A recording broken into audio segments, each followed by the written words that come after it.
మండల పరిషత్ ప్రాథమిక పాఠశాలను గోడౌన్ గా మార్చిన ఘటన వరంగల్ జిల్లా నెక్కొండ మండలం గుండ్రపల్లిలో చోటు చేసుకుంది. పాఠశాల ఆవరణలో ఓ కాంట్రాక్టర్ ఇసుక, కంకర, డస్ట్ ట్రాక్టర్ తో పాటు ఇతర భారీ యంత్రాలను నిలిపారు. అలాగే సిమెంట్ బస్తాలను తరగతి గదిలో నింపారు.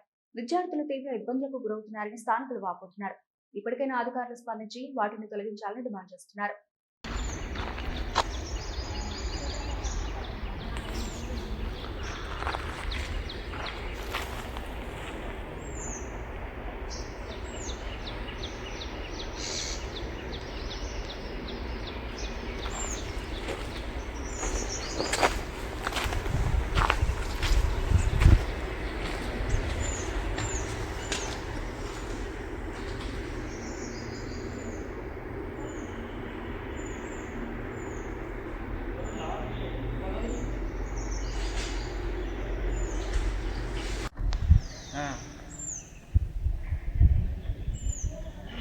పోనీ ఆర్గనైజ్ చేయడానికి వచ్చినా కాదు కానీ చెప్తాను మనం వీళ్ళ లేరు కాబట్టి మనం 2 రోజులకైతే అయిపోతుందని తీసినాం.